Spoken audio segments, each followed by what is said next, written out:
నేను ఏదైనా చేస్తే, నేను తీర్మానం చేస్తే నేను తప్పిపోవచ్చు. నేను ఒకవేళ నిబంధన చేస్తే ఆ నిబంధన విషయంలో నేను మీరొచ్చు, నేను తప్పవచ్చు మనిషిని కాబట్టి. కానీ దేవుడు మాటిస్తే, దేవుడు నిబంధన చేస్తే ఎన్నటికీ తప్పోడు కనుక ఎలాగైనా దేవుని చేత ఒక నిబంధన చేయించాలి అని మోషే పట్టుపట్టాడు. అదే మనం 33వ అధ్యాయంలో చూస్తాం. దేవునికి ఒకసారి గట్టిగా స్తోత్రం చెప్తాం. ఇప్పుడు మనం మనుషులం, మనం దేవుని దగ్గర చేసుకున్న తీర్మానాలు చాలా ఉంటాయి. ఏదో ఒక రోజున అవి తప్పిపోతాం కూడా. Praise the Lord. అంత పర్ఫెక్ట్గా ఆ తీర్మానాల్లో మనం నిలవబడలేం చాలాసార్లు. కానీ దేవుడు ఏదైనా తీర్మానం చేస్తే, దేవుడు ఏదైనా వాగ్దానం చేస్తే, ఏదైనా నిబంధన చేస్తే, ఏదైనా ప్రామిస్ చేస్తే, ఇది నేను చేయబోతున్నాను అని దేవుడు కానీ మాట ఇచ్చాడంటే ఆ మాట దేవుడు తప్పిపోడు. కాబట్టి for Moses what is important, ఆయనకి చాలా ప్రాముఖ్యమైనది ఏంటంటే, నేను దేవునికి వాగ్దానం ఇవ్వడం కాదు, నేను దేవునికి మాట ఇవ్వడం కాదు, ఆయన నాకు మాట ఇవ్వాలి. ఏమని మాట ఇవ్వాలి అంటే, నేను నీకు తోడుగా ఖచ్చితంగా వస్తాను అనే మాట ఇవ్వాలి. Praise the Lord. ఒకసారి గట్టిగా స్తోత్రం చెప్దాం. ఎందుకు ఆ మాటను పట్టుకున్నాడు మోషే? ఎందుకని, నేను నీతో వస్తాను ఖచ్చితంగా అని దేవుడు సెలవు ఇవ్వాలి. దేవుడు సెలవిస్తే ఏది ఏమైనా వస్తాడంతే. ఎందుకంటే ఆయన ఏమన్నాడు, నేను వస్తానని చెప్పాడు. కాబట్టి మిమ్మల్ని ప్రశ్న అడుగుతాను, దేవుడు ఒకసారి మాట ఇచ్చినాక తప్పుతాడా? తప్పడు. సో మోషేకి ఆ విషయం తెలుసు, దేవుడు మాటిస్తే తప్పుడు, కాబట్టి ఆయన మాట ఇచ్చేటట్టు చేయాలి నేను. Praise the Lord. ఆయన మాటిస్తే తప్పడు కనుక ఆయన ఎలాగైనా మాట, ఆయన నోట్లోంచి ఆ మాట రావాలి. ఏమని రావాలి అంటే, ఓకే నేను వస్తా అనే మాట దేవుని నోట్లోంచి రావాలి. వస్తే ఇంక తప్పడు ఆయన. ఎందుకని దేవుని దగ్గర అంత పట్టుపట్టాడు? నేను నీతో వస్తాను, నేను మీతో వస్తానని చెప్పించడానికి మోషే అంతగా ఎందుకు ప్రయాసపడ్డాడంటే, ఇశ్రాయేలీయులు మార్గమధ్యంలో ఎక్కడైనా దేవునికి కోపం పుట్టించవచ్చు. వారిని ప్రవర్తన చూసి వారి గురించి కోపపడి బాధపడి, నేను మీతో రాను, మీరే వెళ్ళండి అని దేవుడు ఎక్కడ అంటాడో, ఎక్కడ దేవుడు సడన్గా నేను మీతో ఇంక రాను అని అంటాడో అని మోషే ముందే గెస్ చేసి, ఎందుకంటే ఆయన జనం ఆయనకి తెలుసు కదా. Praise the Lord. స్తోత్రం చెప్పండి. ఇప్పుడు ఇశ్రాయేలీయులు ఎలాంటి వాళ్ళో ఆయనకి తెలుసు. కాబట్టి ఇశ్రాయేలీయుల కమిట్మెంట్ అడగట్లే, దేవుడిని అడుగుతున్నాడు కమిట్మెంట్. ఇశ్రాయేలీయుల కమిట్మెంట్ అడిగితే వీళ్ళు ఎట్లాగైనా మారిపోతారు. వీళ్ళు ఆ కమిట్మెంట్ మీద నిలబడరు. కాబట్టి దేవుడిని అడుగుదాం.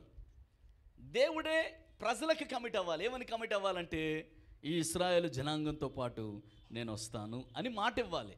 Praise the Lord. ఒకవేళ దారిలో వాళ్ళు ఎలా ప్రవర్తించినా కానీ దేవుడు మాట ఇచ్చాడు కాబట్టి ఖచ్చితంగా వస్తాడు. ఒకవేళ దేవుడికి విరోధంగా వీళ్ళు జీవించినా కానీ మాట ఇచ్చిన దేవుడు మాట తప్పడు కనుక మాట ఇస్తే ఖచ్చితంగా రావాల్సిందే. కాబట్టి నాకు కావాల్సిందంతా ఆయన మాట ఇవ్వడమే కావాలి. Praise the Lord. ఎంత తెలివైనోడో, ఎంత ఓపిక కలిగినోడో మోషే. దేవునికి స్తోత్రం కలుగును గాక. He is making God to commit. He is not asking people to commit. He is saying, God, I want you to make a commitment. I want you to make a covenant. మీరు commit చేయాలి, మీరు covenant చేయాలి ప్రభువా నీ ప్రజలతో. ఏమని అంటే, నేను ఖచ్చితంగా మీతో వస్తాను. స్తోత్రం చెప్పండి. ఈ ప్రయత్నంలో ఉన్నాడు మోషే. 33వ అధ్యాయం మొదటి వచనానికి రండి. 33వ అధ్యాయం మొదటి వచనం. మరియు యెహోవా, నాన్న మైక్స్ లేవా? ఓకే చదువు నాన్న, నీ స్వరమే మైక్ అనుకొని చదువు. చదువు. మరియు యెహోవా మోషేతో ఇట్లా, నీవును ఐగుప్తు దేశము నుండి తోడుకొని వచ్చిన ప్రజలను బయలుదేరి అబ్రహాముతోను ఇస్సాకుతోను యాకోబుతోను ప్రమాణం చేసి, నీ సంతానమునకు ఇచ్చేదనని చెప్పిన పాలు తేన్లు ప్రవహించు దేశమునకు లేచి పోండి. Praise the Lord. ఒకసారి చేతుల స్తోత్రం చెప్దాం. చెప్పండి హల్లెలూయా. ఈ మాటలో ఒక తేడా ఉంది, తెలుసా మీకు? అది నేను మీతో రాను అన్నప్పుడే మీరు వెళ్ళండి, మీరు బయలుదేరండి, మీరు బయలుదేరండి అంటే ఏంటి? నువ్వు రావా మాతో? నువ్వు రావట్లేదా?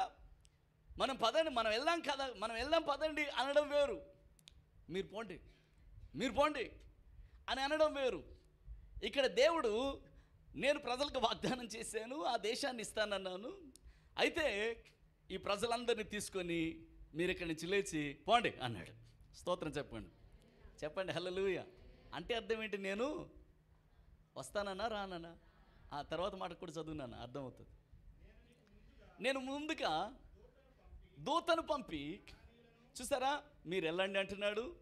నేను మీకు ముందుగా దూతను పంపించి కనానీయులను, అమోరీలను, హిత్తీలను, పెరిజ్జీలను, హివ్వీలను, యెబూసీలను వెళ్ళగొట్టేదను. తర్వాత లోబడనోలని ప్రజలు గనుక,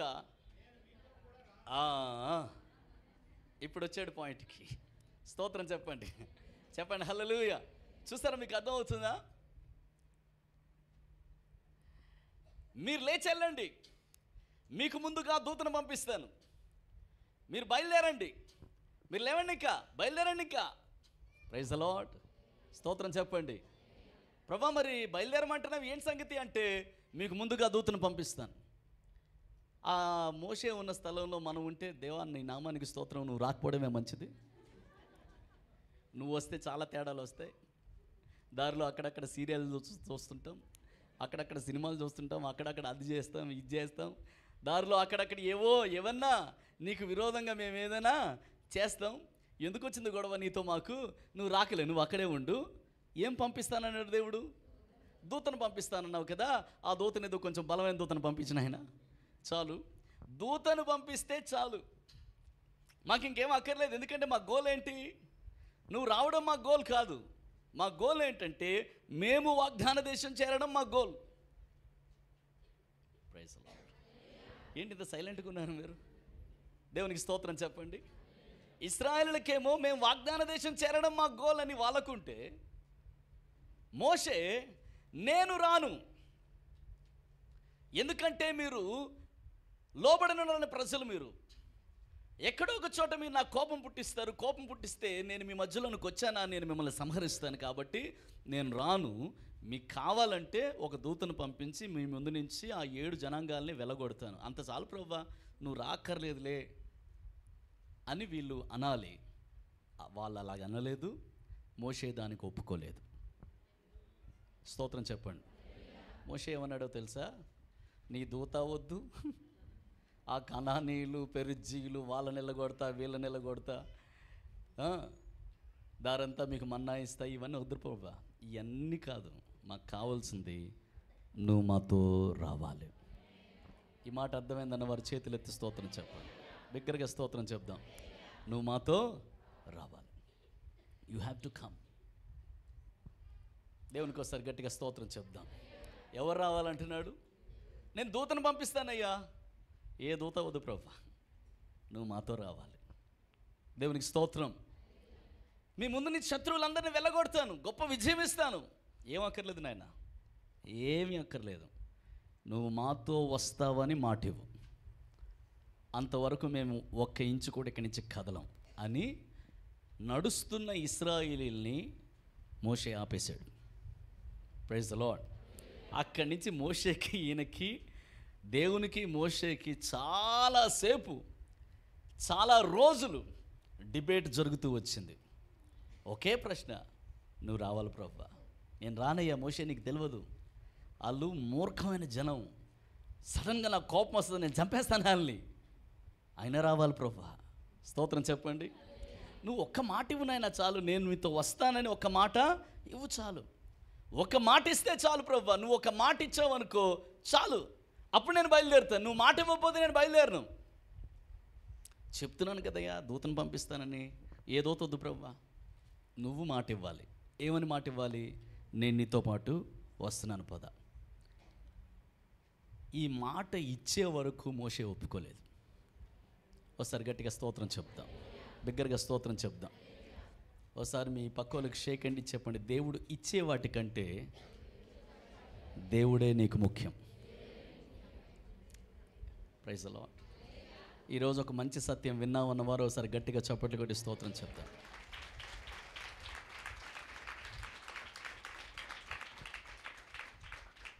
దేవునికి స్తోత్రం కలను గాక, దేవునికి స్తోత్రం కలను గాక. దేవుడు ఇచ్చేవి వద్దనట్లే, కానీ దేవుడు వస్తే ఆయనతో పాటు అన్నీ వస్తాయి. స్తోత్రం చెప్పండి. దేవుడు రాకుండా ఆయన ఇచ్చేవి మాత్రమే మనం కోరుకుంటే, ఆయన ఇచ్చేవి మాత్రమే మనం పొందుకొని, దేవుడే లేకపోతే ఇచ్చేవన్నీ సున్నానే, పొందేవన్నీ సున్నానే. దేవునికి స్తోత్రం కలుగును గాక. So Moses new this. మోషేకి తెలిసే విషయం, ప్రభువా మాకు మన్నా అక్కర్లేదు, మాకు నీళ్ళు అక్కర్లేదు, మాకు ఇంకో అద్భుతం అక్కర్లేదు, ఇంకో అద్భుతం అక్కర్లేదు, ఇంకో అద్భుతం అక్కర్లేదు, దూతను పంపిస్తేనే దూత కూడా అక్కర్లేదు, మాకెవరు కావాలంటే నీ సన్నిధి మాకు తోడుగా రావాలి. యూ హ్యావ్ టు కమ్, నువ్వు రావాలి.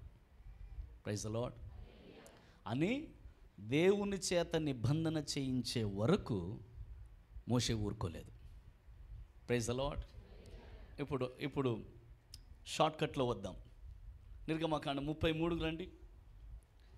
33:12 చదువుదాం. మోషే యెహోవాతో ఇట్లనండి, చూడుము, ఈ ప్రజలను తోడుకొని పొమ్మని నువ్వు నాతో చెప్పుచున్నావు, కానీ నాతో ఎవరిని పంపుదవో అది నాకు. నేను మిమ్మల్ని అడుగుతున్నా, నాతో ఎవరిని పంపిస్తావో అది నాకు నువ్వు చెప్పలేదు అంటున్నాడు మోషే. దేవుడు చెప్పలేదా? ఏమని చెప్పాడు? దూతను పంపిస్తా అని చెప్పాడా? కానీ మోషే దాన్ని కన్సిడర్ చేయలే. మోషేకి దేవుని నోట్లోంచి రావాల్సిన మాట ఏంటంటే, నేనే వస్తున్నాను, నేనే మీకు తోడుగా వస్తున్నాను. ఆ మాట మాత్రమే మోషేకి కావాలి. కాబట్టి ఎవరిని పంపిస్తున్నావో చెప్పలేదు కదా ప్రభువా అన్నాడు. అర్థమైంది దేవునికి. దేవునికి స్తోత్రం చెప్పండి. హల్లెలూయా. ఈయన నా నోరు తెరిచి నా దూత కాదు, నేనే వస్తున్నాను అని చెప్పే వరకు ఈ మోషే ఒప్పుకోవడం సంగతి దేవుడు గ్రహించాడు. నెక్స్ట్ వచనం తర్వాత మాట, పేరును బట్టి ఎరిగి ఉన్నాను నీవు, నా కటాక్షం నీకు కలిగి ఉన్నదని చెప్పితివి కదా, కాబట్టి నీ కటాక్షం నా ఇళ్ళ కలిగిన ఎడల కలుగునట్లుగా దయచేసి నీ మార్గం నాకు తెలుపు, అప్పుడు నేను నిన్ను తెలుసుకొందును. చిత్తగించుము ఈ జనము. ఏమంటున్నాడు? అవునయ్యా నిజమే, అందుకే దూతను పంపిస్తానంటున్నాను కదా. He's trying to convince God. ఎలాగైనా దేవుణ్ణి ఒప్పించాలి. ఆయన దూత రావడం కాదు, ఆయనే రావాలి. మన్నా కురిపించబడ్డం కాదు, ఆయనే రావాలి. అద్భుతాలు సూచక్రియలు చూడడం కాదు, ఆయనే రావాలి. ఆయన వస్తే ఇవన్నీ మేము చూస్తాం. Praise the Lord. దేవునికి ఒకసారి చేతులెత్తి స్తోత్రం చెప్తారా? ఆయన రావాలి. కాబట్టి ఆ మాట కోసం ఇవన్నీ మాట్లాడుతున్నాడు. ఈ జనం నీ ప్రజలే కదా అంటున్నాడు. తర్వాత అందుకైన చూసారా, ఇప్పుడు మొదటేమో నేను మీతో రాను అన్నాడు, తర్వాత నా దూతను పంపిస్తానన్నాడు. ఇక్కడ దేవుడు కన్విన్స్ అయ్యాడు. స్తోత్రం చెప్పండి. ఏమని అంటున్నాడంటే, నా సన్నిధి నీకు తోడుగా వచ్చును. ఈ మాట అర్థమైందని వారి చేతులెత్తి స్తోత్రం చెప్దాం. బిగ్గరగా స్తోత్రం చెప్దాం. మీ కుడి చేతిని పైకెత్తి చెప్పండి, నాకు కావలసినది, అన్ని విషయాలలో నాకు కావలసింది ఆయన సన్నిధే. ఓకే, ఈ మాట మీకు అర్థమైతే గ్రహిస్తే ఆయన సన్నిధి నీకు తోడుగా వస్తుందని నమ్మితే చప్పట్లు కొట్టేసి స్తోత్రం చెప్దాం. My presence shall come with you. In other words, Moshe నువ్వు అడిగావు కదా, నేను నీతో వస్తాను. స్తోత్రం చెప్పండి. నువ్వు నన్ను ఏమడిగావు? దూత వస్తే చాలు ప్రభువా, మన్నా కుమ్మరిస్తే చాలు ప్రభువా, నేను అడిగిన 5 లక్షలు నువ్వు నాకు ఇచ్చేస్తే చాలు ప్రభువా. నిన్ను ఏమడుగుతున్నాను? ఆయన ఒక కారే కదా అడుగుతున్నాను. ఆ కారు ఇచ్చేస్తాను, ఇచ్చేస్తే చాలు ప్రభువా. కాదు కాదు కాదు, నేనే రావాలని నువ్వు అడుగుతున్నావు కదా. ఇప్పుడు నేను నీకు మాట ఇస్తున్నాను, నా సన్నిధి నీకు తోడుగా వస్తుంది, నేను నీకు తోడుగా వస్తాను. ఇది దేవుడు మోషేకు ఇశ్రాయేలుకి ఇచ్చిన మాట. ఒకసారి గట్టిగా స్తోత్రం చెప్దాం. దేవునికి స్తోత్రం కలుగును గాక. ఒకసారి మీ పక్కలకు షేక్ అండి, చెప్పండి, నువ్వు అడిగితే ఖచ్చితంగా నీకు మాట ఇస్తాడు దేవుడు అని చెప్పండి. Praise the lord. దేవునికి స్తోత్రం కలుగును గాక. దేవునికి స్తోత్రం కలుగును గాక. చెప్పండి హల్లెలూయా. మోషే అడిగే విధానంలో అడిగాడు. నో చెప్పినా అడిగాడు. రానుపోవయ్యా అని చెప్పినా అడిగాడు. నా దూతను పంపిస్తానులే, ఆహా అయినా అడిగాడు. నీకు కావాల్సిన విజయం ఇస్తాను. ఆ 5 జనాంగాలు 7 జనాంగాలు ఉన్నాయి కదా, అవన్నీ వెళ్ళగొట్టాలి, అంతే కదా నీకు కావాలి. ఇశ్రాయేలును తీసుకెళ్ళి వాగ్దాన దేశంలోకి తీసుకెళ్ళాలి, అంతే కదా నీకు కావాలి. నీకు కావాల్సింది నేను చేస్తాను కదయా. నాకు కావాల్సింది నువ్వు చేయడం కాదు ప్రభువా, నువ్వే నాకు కావాలి, నువ్వే నాకు కావాలి, నువ్వే నాతో రావాలి. That's his Dzire, that's his prayer, and he convinced God about it. దానికోసం దేవుని దగ్గర పోరాడాడు, దేవుడిని ఒప్పించాడు. స్తోత్రం చెప్పండి, కొంచెం గట్టిగా స్తోత్రం చెప్పండి, చెప్పండి హల్లెలూయా. దానికోసం ఇప్పుడు ఏదో ఈ లోకంలో మెటీరియలిస్టిక్గా మనకు కావాల్సిన వాటిని దేవుణ్ణి ఒప్పించడం పెద్ద కష్టమేమీ కాదండి, పెద్ద కష్టమేమీ కాదు. కానీ ఆయన సన్నిధి ఉంది చూసారా, దాని గురించి మనతో నిబంధన చేయడం అన్నది చాలా ప్రాముఖ్యమైనది. నేను నీతో వస్తాను, నీతో పాటే ఉంటాను. మోషేకి ఎంత సంతోషం అయిందంటే, చాలు ప్రభా నీ సన్నిధి వస్తే చాలు. వీళ్ళు ఎంత మొండి జనాంగమో నాకు తెలుసు. వీళ్ళు అక్కడక్కడ ఎన్ని డ్రామాలు వేసినా, అక్కడక్కడ ఎన్ని తలకాయ నొప్పి తెచ్చినా, అక్కడక్కడ ఎంత భయంకరంగా ప్రవర్తించినా, అక్కడక్కడ వీళ్ళు ఎంత నీకు మనస్సు నొప్పించేటట్టు ప్రవర్తించినా, నువ్వు మాటిచ్చావు కదా. ఏమని? నేను నీతో పాటు వస్తానని మాటిచ్చావు కదా. రేపు పొద్దున్న ఎక్కడైనా తేడా వచ్చిందనుకో, అదే అడుగుతాను నిన్ను. ఏమని? నువ్వు వస్తానన్నావు కదా ప్రభా. కాదు, ఈ ప్రజలు చూసావు ఎట్లున్నారో. లేదు ప్రభా, నువ్వు మాటిచ్చావు కదా, ఈ ప్రజలు ఇట్లా ఉంటారని తెలుసు కదా, అందుకే కదా నేను నీకు రిక్వెస్ట్ చేసింది. ఖచ్చితంగా వస్తానని మాటిచ్చావు కదా, నువ్వు రావాలి ప్రభా అని అడగడానికి ఆయనకి ధైర్యం ఉంటుంది. అందుకనే దేవుని చేత ఒక నిబంధన చేయించాడు. నెక్స్ట్ వర్స్ నుంచి చదువున్నాను. నా సన్నిధి నీకు తోడుగా వచ్చును, నేను నీకు విశ్రాంతి కలగజేసిన. తర్వాత మాట, మోషే నీ సన్నిధి రాని ఎడల, చూసారా మళ్ళా స్ట్రిక్ట్ చెప్తున్నా, నీ సన్నిధి రాని ఎడల ఇక్కడి నుండి మమ్మల్ని తోడుకొని పోకుము. స్తోత్రం చెప్పండి.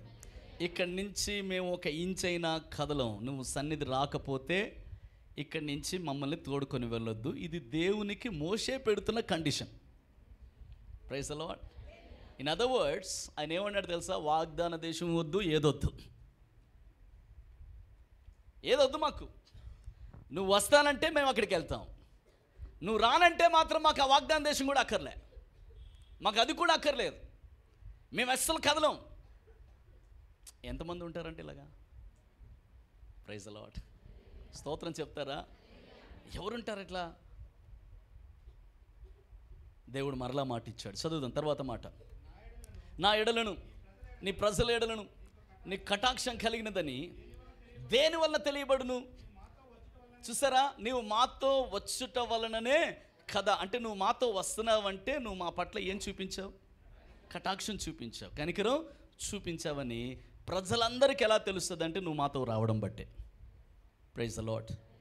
తర్వాత అట్లు మేము అనగా నేనును ఈ ప్రజలను భూమి మీద ఉన్న సమస్త జనంలో నుండి ప్రత్యేకింపబడుదమని ఆయనతో చెప్పాను. అందరు నా వెనకాల స్వరమెత్తి చెప్పండి. సన్నిధి కలిగిన జనాంగము లోకములో నుంచి ప్రత్యేకించబడుతుంది. దేవునికి స్తోత్రం కలుగును గాక. బెత్లెహేం సంగమా మీరు అలా ఉందరుగాక. దేవుని చేత ప్రత్యేకించబడిన జనాంగం అని ఎప్పుడు పిలువబడతామంటే, దేవుని సన్నిధి ఈ సంఘముతో పాటు, ఈ మందిరంతో పాటు, ఈ పరిచర్యతో పాటు ఉన్నదని లోకములో ఉన్నవారు, ఇతర సంఘాల వాళ్ళు చూచినప్పుడు అప్పుడు మనం ప్రత్యేకించబడ్డామని అర్థం. మీకు వాక్యం అర్థమైతే స్తోత్రం చెప్పండి. 2 చేతుల పైకి స్తోత్రం చెప్పండి. These people carry the presence of God. These people have the presence of God. ఎక్కడికి వెళ్ళినా దేవుని సన్నిధి వీరితో పాటు ఉంటుంది. ఎక్కడికి వెళ్ళినా దేవుడు వీరికి తోడుగా ఉన్నాడు. దేవునికి ఒకసారి గట్టిగా స్తోత్రం చెప్దాం. ఎక్కడికి వెళ్ళినా దేవుడు ఈ జనాంగంతో ఉన్నాడు, ఈ ప్రజలతో ఉన్నాడు. ఈ ప్రజలను దేవుడు విడిచిపెట్టలేదు, ఈ కుటుంబాలను దేవుడు వదిలిపెట్టలేదు, విడిచిపెట్టలేదు.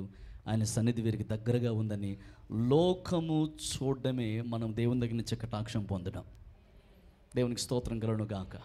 ఈ సంఘానికి దేవుడు అటువంటి కటాక్షాన్ని, అటువంటి మంచితనాన్ని దేవుడు చూపించును గాక. చూపిస్తాడని నమ్మితే చప్పట్లు కూడా యేసయ్యకి స్తోత్రం చెప్దాం. Praise the Lord, praise the Lord. Next words తర్వాత వచ్చిన కాగా యెహోవా చూసారా, దేవుడేమో మొదటి వచనంలోనేమో మొండిగా కూర్చున్నాడు. మొదటి వచనంలో నేను రాను అన్నాడు. స్తోత్రం చెప్పండి. నేను రాను. ఇప్పుడు కొంతమందిని ఒప్పించడం చాలా కష్టం. స్తోత్రం చెప్పరేమో. ఒకసారి మీ పక్క వాళ్ళని చూసి చెప్పండి, కొంతమందిని ఒప్పించడం చాలా కష్టం. Praise the Lord. స్తోత్రం చెప్పారా? హల్లెలూయా. కన్విన్స్ చేయడం చాలా కష్టం. కొంతమందిని ఒప్పించడం చాలా కష్టమైతే దేవుడిని ఒప్పించడం ఇంకెంత కష్టం. దేవుడు ఒకటి చెప్పేశాడు, ఏమని?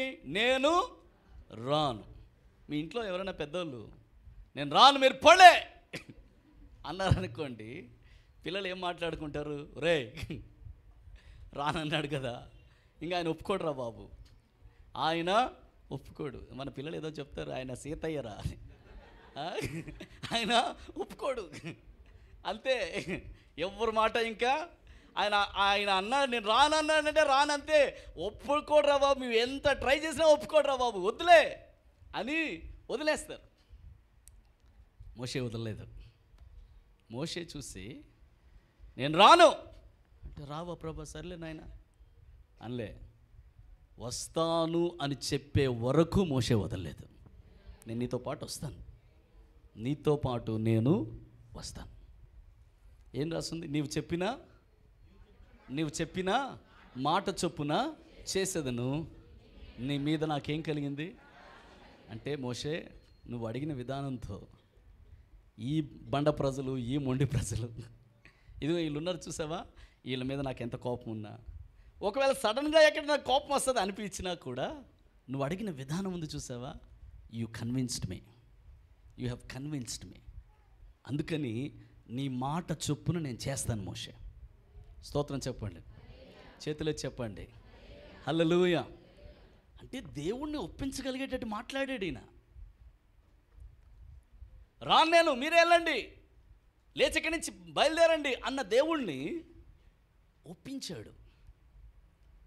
నేను వస్తాను పద, మీతోనే వస్తాను అని చెప్పేటట్టుగా దేవుడు ఆయన చేశాడు.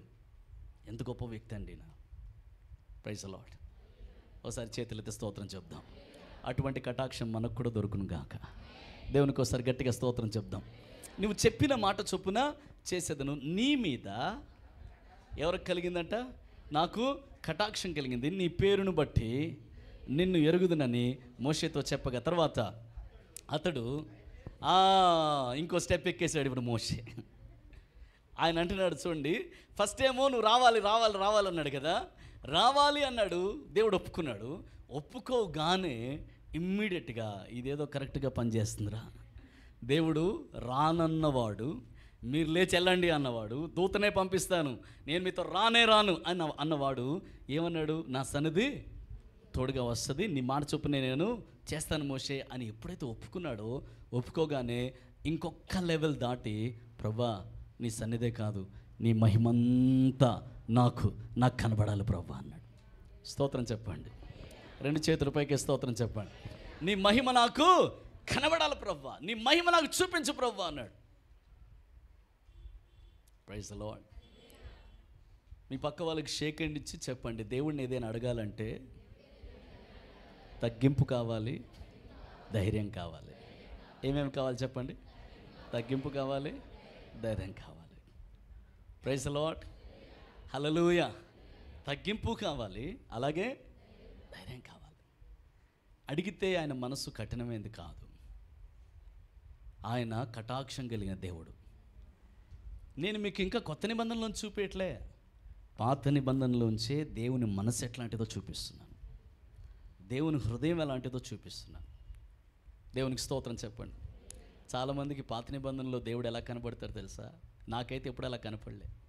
చాలామందికి ఎలా కనబడతాడంటే, ఓ పెద్ద కర్ర పట్టుకొని, దుడ్డు కర్ర, పట్టుకొని దగ్గర రండ్రా వాయించి పడేస్తాను అని ఓ ముసలాయన, పండు ముసలాయన అంతెత్తి నించొని టెర్రర్ టెర్రర్ టెర్రర్ ఎవరి దగ్గరకు వచ్చినాడు కాళ్ళు ఎరగొడతాను అన్నట్టు చూస్తుంటాడు చూడండి. అట్లాంటి ఒక మొండిగట్టం దేవుడు అని చాలామంది అనుకుంటారు. పాత నిబంధనలో కరుణ, కటాక్షము, కనికరము, వాత్సల్యము, ప్రేమ, కృప ఇలాంటివేవి లేవని అనుకుంటారు. మనం చదువుకునే వచనాలన్నింటిలో ఆయన కనికరం, ఆయన కటాక్షం ఎంత గొప్పదో చూడగలుగుతున్నాం. మీకు అర్థమైతే స్తోత్రం చెప్పండి, చెప్పండి హల్లెలూయా.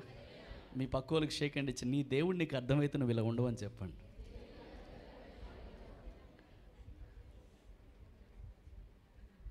ఫీల్ అయ్యారంటే అల్లో మార్పు ఇంకా రాలేదని అర్థం. ఇప్పుడు నాకు చెప్పండి, పాస్టర్ గారు మీ దేవుడు మీకు అర్థమైతే మీరు ఇలాగా. It is true. Praise the Lord. దేవునికి స్తోత్రం కలుగును గాక. So this man understood is a gracious God. నేను చాలా వండర్ అయింది ఏంటంటే, this man brought the law. ఈ వ్యక్తే ధర్మశాస్త్రాన్ని రాసింది. కొండ మీద దేవుడు చెప్పిన ప్రతి ఆజ్ఞను శిలాపలకాల మీద రాసింది ఆయనే. ఆ పలకలను తీసుకొచ్చి మోసుకొచ్చింది ఆయనే. వాటిని ప్రజలకు బోధించింది ఆయనే. This man new the law, but above the law he knew the mercy of God. He knew the mercy of God.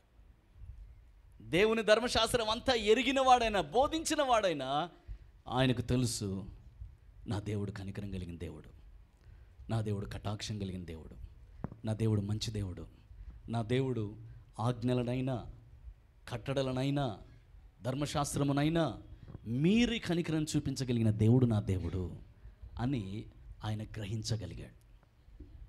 దేవునికి ఒకసారి గట్టిగా స్తోత్రం చెప్దాం. రెండు చేతులు పైకెత్తి స్తోత్రం చెప్దాం. దేవునికి స్తోత్రం కలుగును గాక. This man wrote the law, but this man new the grace of God. He knew the mercy of God.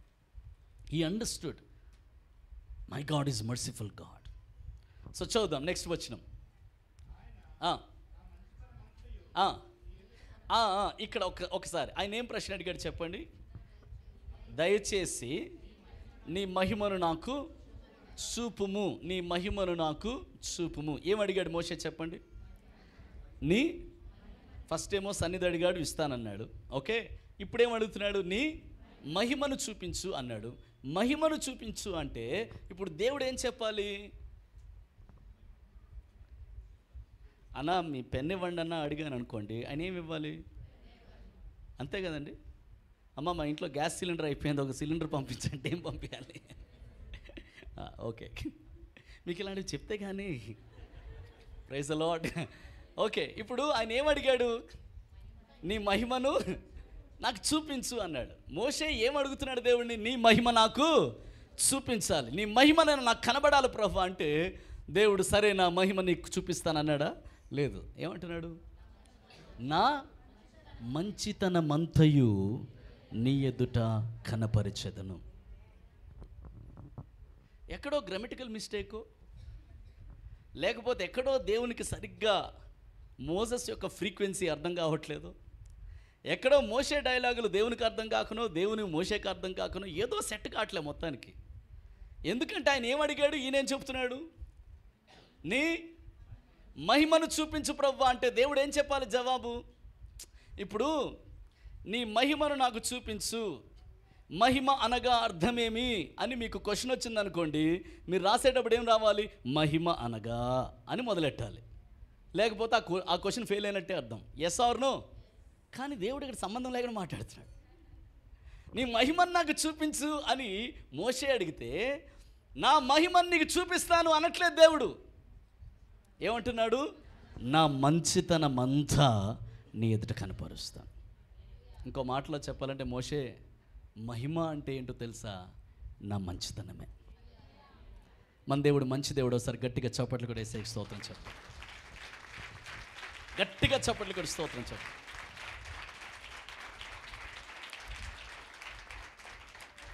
Okay, ఒక్కసారి మీ పక్కోళ్ళు కరెక్ట్గా ఆన్సర్ చెప్తారో లేదో చూద్దాం. మీ పక్కోళ్ళకి షేక్ హ్యాండ్ ఇచ్చి ఈసారి అడిగేటప్పుడు వాళ్ళ ముఖంలో ముఖం పెట్టి అడగాలి. ఏమని అడగాలి తెలుసా? ఆయన మహిమను చూసావా అని అడగండి.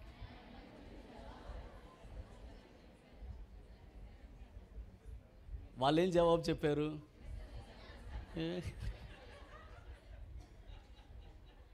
అంటే మీరేం అడిగారని అర్థం తెలుసా? ఆయన మహిమను నువ్వు చూసావా అంటే ఆయన మంచితనాన్ని నువ్వు చూసావా అని అర్థం.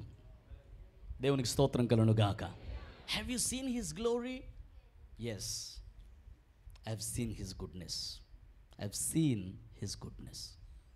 ఆయన మహిమను ఆయన మంచితనాన్ని వేరు చేయలేము.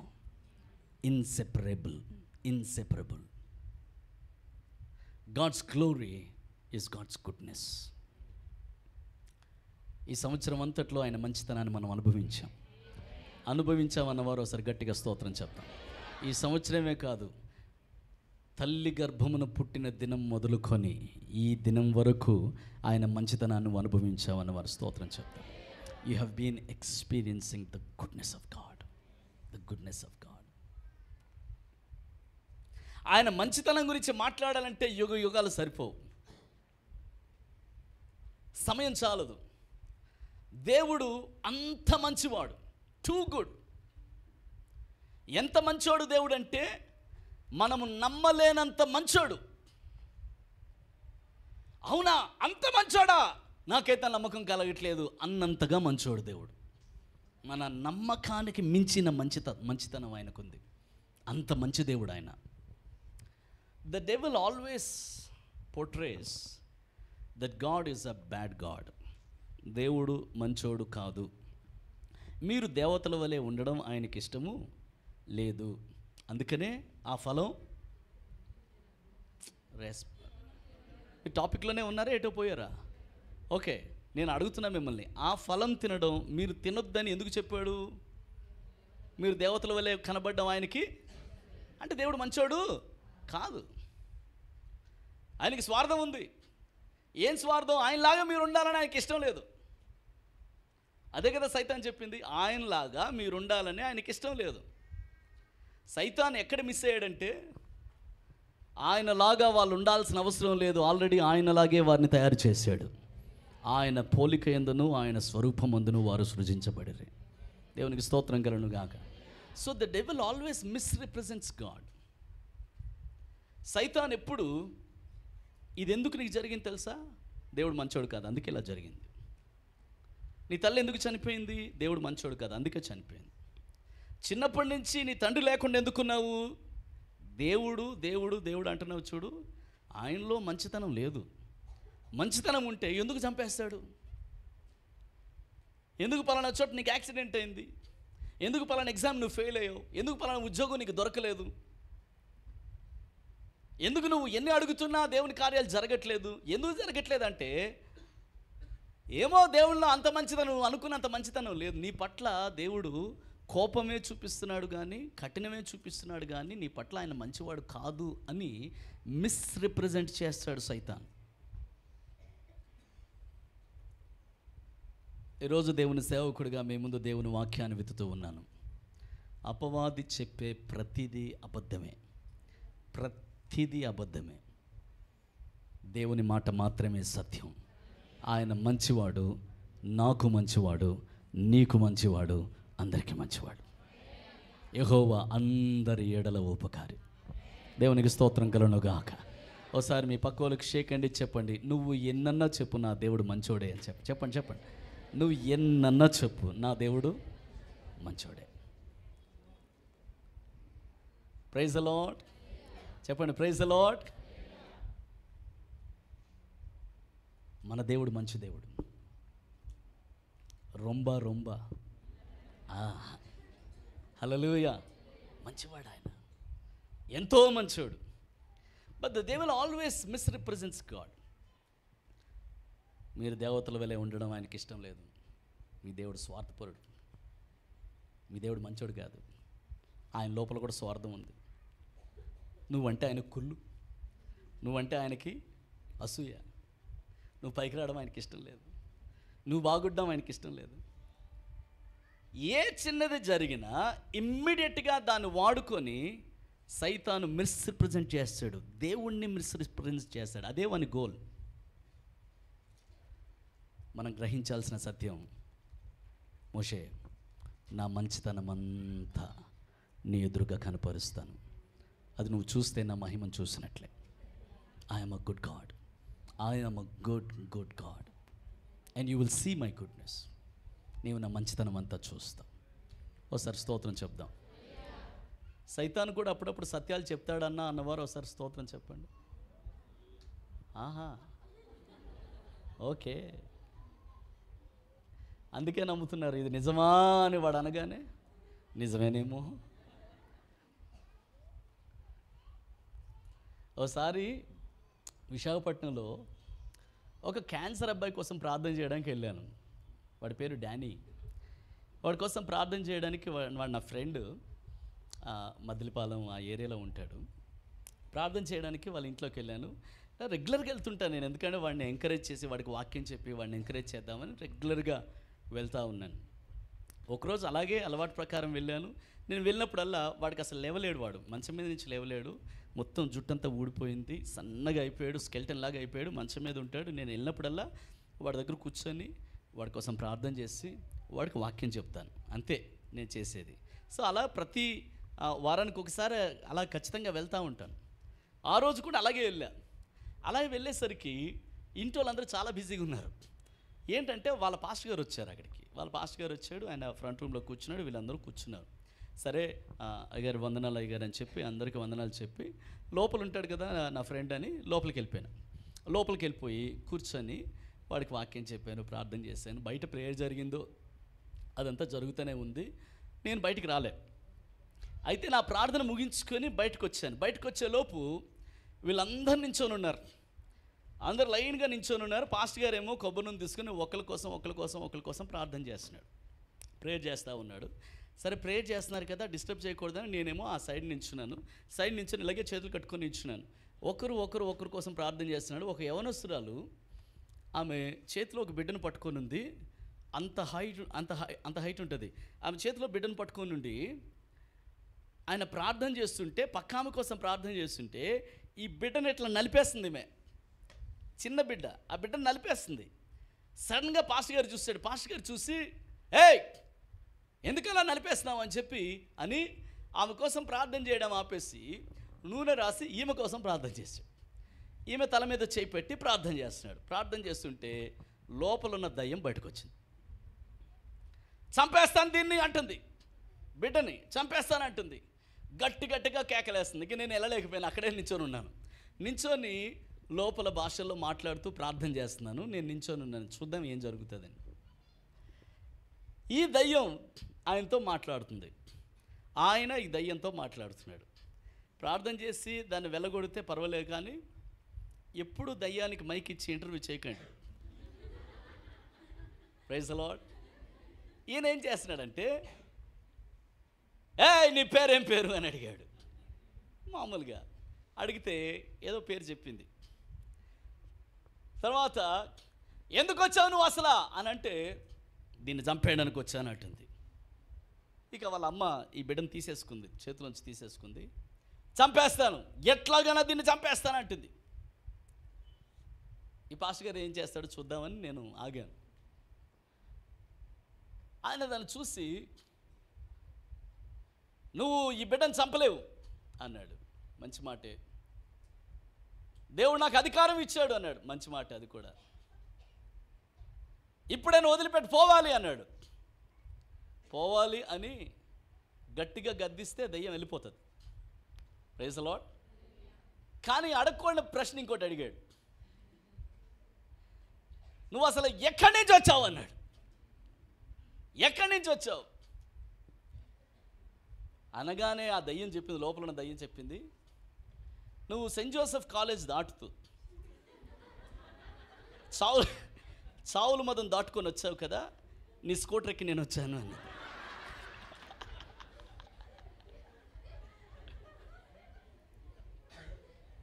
నీ స్కూటర్ ఎక్కి నేను వచ్చానన్నది. అంతేనండి. ఈయన నూనె బాటిల్ ఆ పక్కన పడేసాడు. పడేసి ఈయన ఇలా మూల కూర్చున్నాడు. ఆ మూల ఇలా తలపట్టుకొని కూర్చున్నాడు. అరే ఇదేట్రా సీన్ అంతా ఇలా ఖరాబ్ అయిపోయిందండి. నేను అనుకున్నా ఈ దయ్యాన్ని ఎలగొడితే వెళ్ళొచ్చు నేను అని నేను చూస్తుంటే ఆయన బాటిల్ పక్కన పడేసాడు, ఈయన వెళ్ళి పక్కన కూర్చున్నాడు, పక్కన కూర్చొని తలపట్టుకొని కూర్చున్నాడు. నాతో దేవుడు మాట్లాడి, అపవాది అబద్ధికుడు, వాడు మొదటి నుండి అబద్ధికుడే, అబద్ధమునకు జనకుడు. అబద్ధికులకు కాదు, అబద్ధమునకు జనకుడు. Praise the lord. అంటే వాడు చెప్పే దేంట్లోని సత్యము ఉండదు. ఆ పాస్ట్ గారి మీద ఒక బాణం వేసాడు వీడు. ఏమని? నీ వెనకాలే నీ స్కూటర్కే వచ్చాను, ఈ బాణం తగులుతుందో లేదో చూశాడు వాడు. ఒక అబద్ధం వేశాడు, తగిలింది, టకాలమని తగలగానే పోయి కూర్చుని పోయాడు అక్కడ. నేను దీన్ని గ్రహించి ఆ అమ్మాయి దగ్గర నిలబడి, నువ్వు చెప్తున్న ప్రతిదీ అబద్ధమే, సైతానుడా నోరు మొయ్యి, యేసు నామములో నీకు ఆజ్ఞాపిస్తున్నాను, ఈ కుమార్తె మీద నీకు ఎటువంటి అధికారము లేదు, ఈ బిడ్డను చంపడానికి వీలు లేదు, ఈ బిడ్డ మీద నీకు ఎటువంటి అధికారము లేదు, ఈ బిడ్డ కొరకు యేసయ్య మరణించాడు, ఆయన శిలువ రక్తం చేత ఈమె విడుదల పొందింది అని చెప్పగానే దయ్యం వదిలేసింది. అమ్మాయి కింద పడిపోయింది, దయ్యం వదిలిపెట్టేసింది.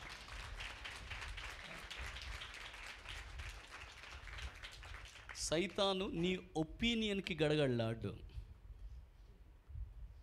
సైతాన్ నీ అభిప్రాయానికి గడగడలాడు, నీ నోట్లో వచ్చే దేవుని మాటకు గడగడలాడుతాడు, దేవుని వాక్యానికి గడగడలాడుతాడు. స్తోత్రం చెప్పండి. మీ పక్క వాళ్ళు చూసా, నీ అభిప్రాయాలతో ఆడికి పెద్ద పని లేదని చెప్పండి.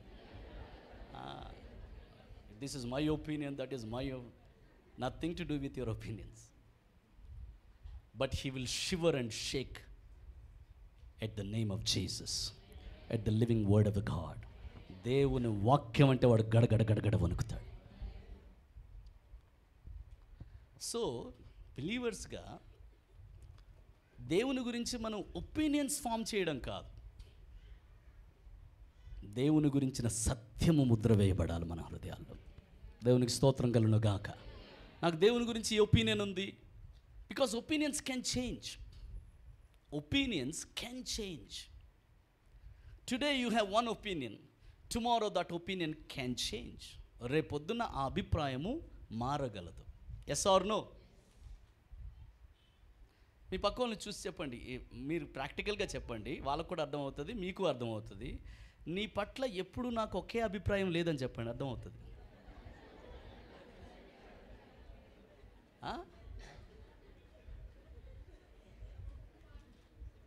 అంటే ఏంటి అర్థం? నిన్ను తెలుసుకుంటున్న కొద్దీ నీ పట్ల నాకున్న అభిప్రాయం మారుతుంది. ఈ మాట చెప్పేసరికి మీ అభిప్రాయమే మారిపోయింది.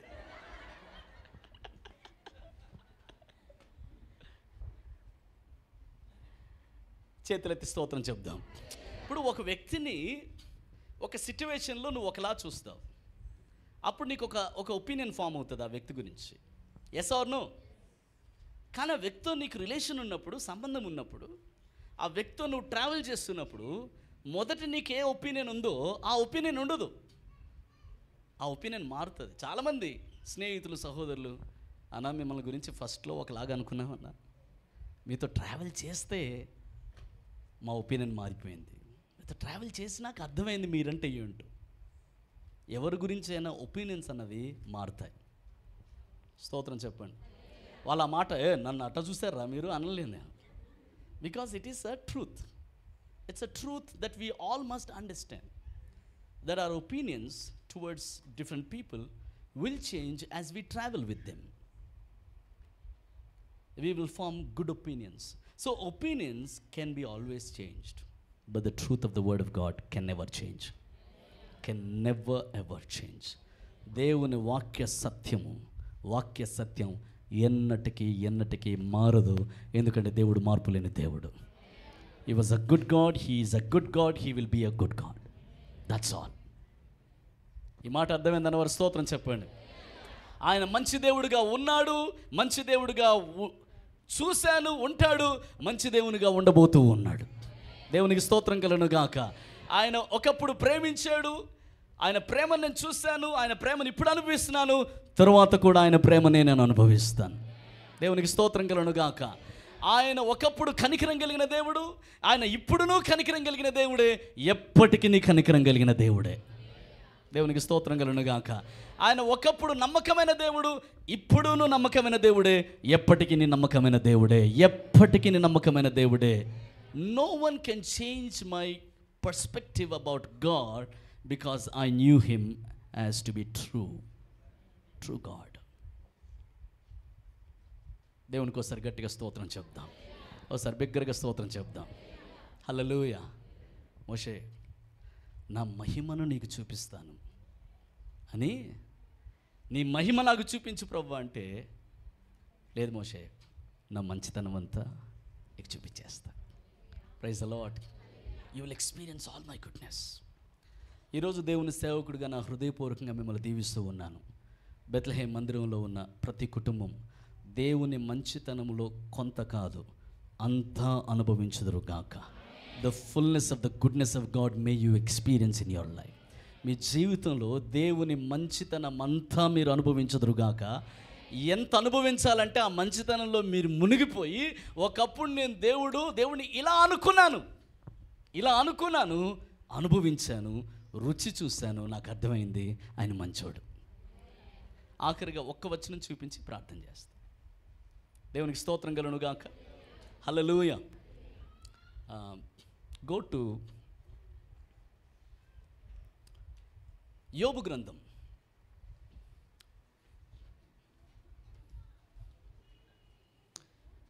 తండ్రి దేవా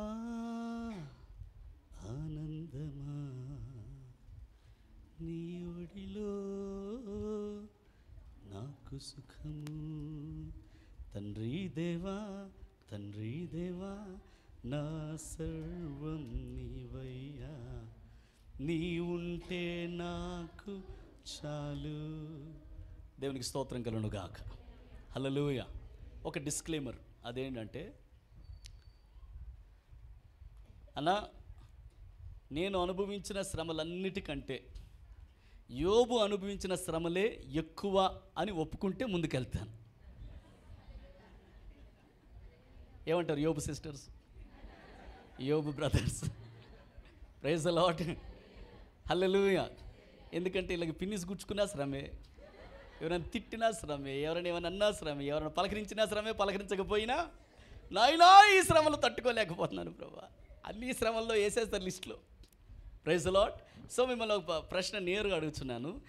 నేను అనుభవించిన శ్రమల కంటే యోబు అనుభవించిన శ్రమలే ఎక్కువ అని ఒప్పుకుంటే ముందుకెళ్తా. యోబు కంటే నేను ఎక్కువ శ్రమ పడుతున్నానన్న వారు ఎవరైనా ఉంటే స్తోత్రం చెప్పండి. పోనీ అదేనా చెప్పండి. లేదా? ఓకే. చాలా శ్రమలు అనుభవించాడు, భయంకరమైన శ్రమలు. ఒక్క రోజులోనే తన కుటుంబం అంతటినీ కోల్పోయాడు, తన ఆస్తి అంతటినీ కోల్పోయాడు, అన్నిటినీ కోల్పోయాడు.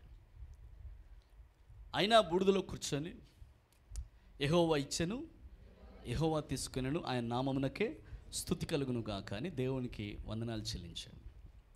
ఆ తర్వాత 3వ అధ్యాయం నుంచి ఆయన తను తాను తిట్టుకోవడం మొదలుపెట్టాడు, తను తాను శపించుకోవడం మొదలుపెట్టాడు. అసలు నేను పుట్టిన దినమే ఉండకపోతే బాగుండు కదా అన్నాడు. ఇట్లా అట్లా ఎవరిని తిట్టలేదు యోబు, ఎవరిని తిట్టలేదు. తన దగ్గరికి వచ్చిన స్నేహితుల్ని తిట్టలేదు, దేవుణ్ణి తిట్టలేదు. అందుకే రాస్తుంది, ఒక్క మాట అయినను యోబు దేవుడు అన్యాయము చేసనని పలకలేదు, నోటితో యోబు పాపము చేయలేదు అని రాస్తుంది. ఒక్క మాట అన్నా దేవుడిని అనలే. Praise the lord. దేవునికి స్తోత్రం చెప్పండి హల్లెలూయా. సో తను తాను తిట్టుకున్నాడు.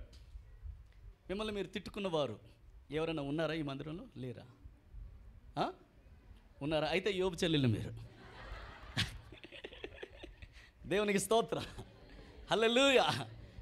నేను పుట్టకపోయి ఉంటే బాగుంది. ఒకరోజు నా బర్త్డే రోజు నన్ను నేను తిట్టుకున్నా, కొత్త బట్టలు లేవని, నా కొత్త బట్టలు కొనలేదని మా ఇంట్లో. అసలు నన్ను లెక్కే చేయట్లేదు మీరు ఇంట్లో, నేను ఒకడు ఉన్నాను అన్న సంగతి మీరు మర్చిపోయారు అసలు అని. పాపం మా డాడీకి అప్పుడు డబ్బులు లేవు, చేతిలో డబ్బులు లేవో, లేకపోతే పరిస్థితులు అనుకూలించలేదు. సరే ఆడు సేవలోకి వచ్చాడు కదా, పెద్దోడయ్యాడు కదా, వాడు అర్థం చేసుకుంటాడు అనుకున్నాడు. నాకు మాత్రం ఎక్కడలేని దుఃఖం వచ్చేసింది. ఎక్కడలేని దుఃఖం వచ్చి ఏడ్చేసి ఇంట్లో వెళ్ళిపోతున్నాను నేను అంతే. కనీసం నా పుట్టినరోజు నాడు కూడా మీకు జ్ఞాపకం లేదు. అది ఓ గట్టిగా మొత్తానికి వాళ్ళని తిట్టే కంటే నన్ను ఎక్కువ తిట్టుకున్నా. హల్లెలూయా. ఇట్లా చాలాసార్లు మనల్ని మనం తిట్టుకునే సందర్భాలు ఉంటాయి. యోబు గారు కూడా తిట్టుకున్నారు, ఆయన తిట్టుకున్నాడు. మిమ్మల్ని మీరు తిట్టుకుంటే మీరు యోబు యొక్క చెల్లెళ్ళు అన్నారు. ఓకే, దాని చేతనైనా తృప్తి చెందాం. దేవునికి స్తోత్రం, స్తోత్రం చెప్పండి.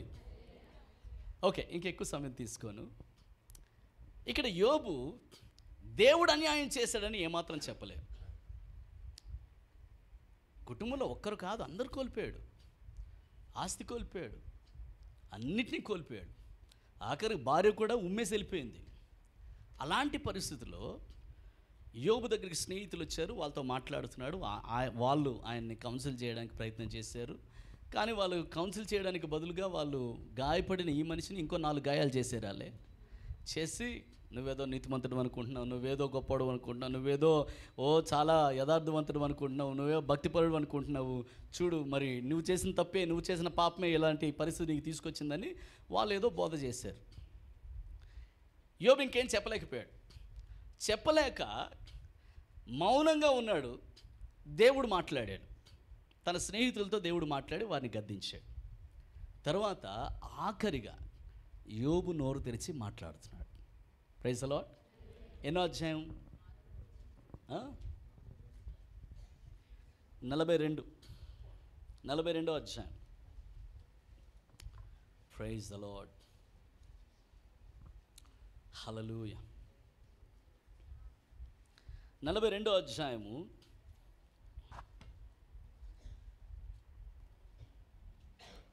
మొదటి నుంచి చదువుదాం. అప్పుడు యోబు యెహోవాతో ఇలాగూ ప్రత్యుత్తరం ఇచ్చాను, నీవు సమస్త క్రియలను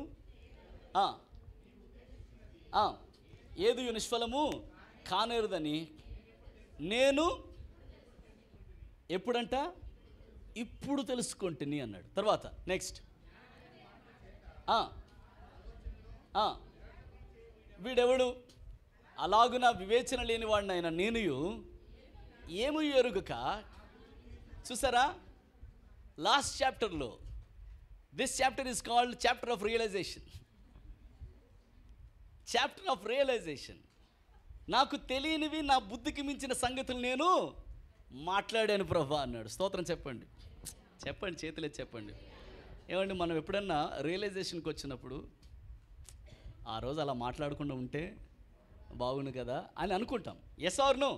ఇక్కడ యోబు ఒప్పుకుంటున్నాడు డైరెక్ట్గా, నా బుద్ధికి మించిన సంగతులు నేను మాట్లాడాను ప్రభా, నా తెలివి లేకుండా మాట్లాడాను అన్నాడు. తర్వాత, నేను మాట్లాడుకోరుచున్నాను, దయచేసి నా మాట ఆలకింపుము, ఒక సంగతి నిన్ను అడిగేదను, వినికిడి చేత నిన్ను గూర్చిన వార్త నేను వింటిని, అయితే ఇప్పుడు నేను కన్నులారా నిన్ను చూచుచున్నాను. Praise the lord.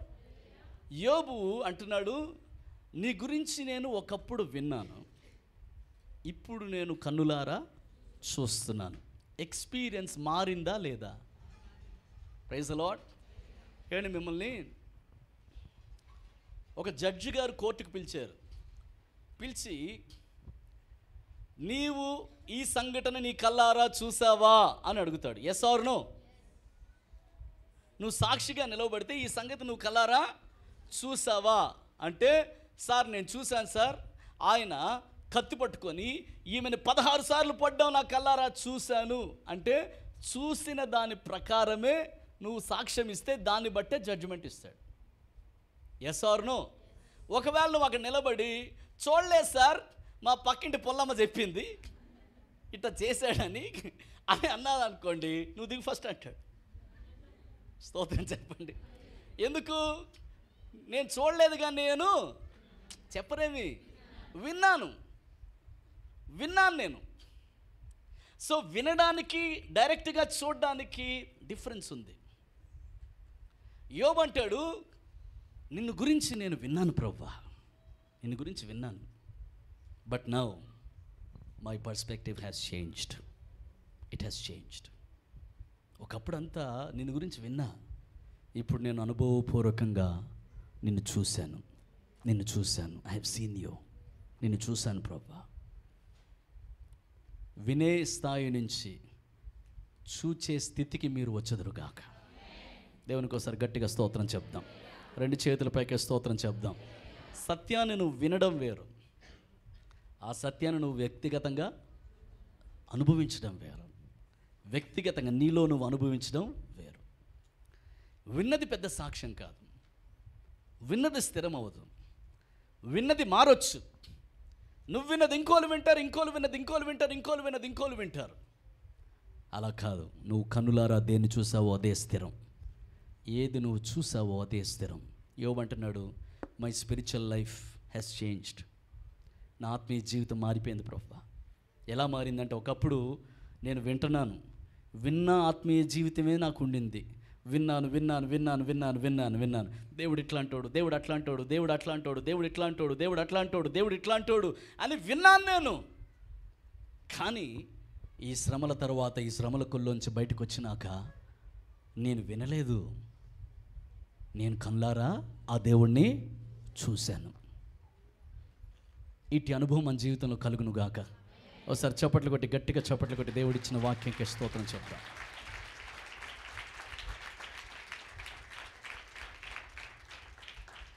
సో దేవుని గురించి నీవు అలా వ్యక్తిగతంగా గ్రహించే అనుభవంలోనికి రావాలి. దేవునికి స్తోత్రం కలుగును గాక. ఆయన మంచితనం అంతటిని నీవు అనుభవించాలి. దేవునికి స్తోత్రం కలుగును గాక. ఆయన మంచితనం గురించి వినుంటావు, మంచోడాలే అనుకోనుంటావు.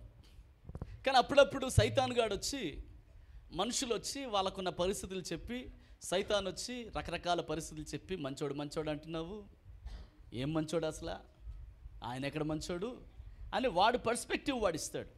మనుషులు వాళ్ళ పర్స్పెక్టివ్ వాళ్ళు ఇస్తారు. కానీ నువ్వు వినేదానిని బట్టి నువ్వు దేవుణ్ణి ఎరిగిన వాడుగా కాక, నీ వ్యక్తిగతంగా దేవుణ్ణి రుచి చూచిన దాన్ని బట్టి నీ విశ్వాసం ఉండాలి ఎప్పుడు. దేవునికి స్తోత్రం కలుగును గాక. నేను విన్న దాన్ని బట్టి కాదు, నేను చూసిన దాన్ని బట్టి ఐ హావ్ సీన్ హిమ్. నేను ఆయన చూశాను. అందుకే నా ప్రార్థన, ఆయన మంచితనం గురించి మీరందరూ విన్నారు, చాలా విన్నారు. కానీ విన్న మంచితనం అంతయు మన ప్రతి కుటుంబంలో మనం అనుభవించుదాము గాక. That God is always a good God. దేవుడు ఎప్పుడు మంచోడే. ఒక కీడు జరిగినందుకు, ఒక అన్యాయం జరిగినందుకు, ఒక ఆపద జరిగినందుకు, ఒక ఎక్కడో ఒక ఫెయిల్యూర్ వచ్చినందుకు, ఎక్కడో ఒక అనారోగ్యం వచ్చినందుకు, లేదా ఎక్కడో ఒకటి నువ్వు కోల్పోయినందుకు ఆయన చెడ్డవాడు కాదు, ఆయన మంచి దేవుడే. ఆయన మంచితనం అంతయు నువ్వు అనుభవించదువు గాక. చెవులారా వినడం కాదు, కల్లారా నువ్వు చూచుదువు గాక. నీ వ్యక్తిగతంగా దాన్ని అనుభవించదువు గాక. Moses, you will experience all my goodness. నా మంచితనం అంతా నీ ఎదుట కనపరుస్తాను. దేవునికి స్తోత్రం కలుగును గాక.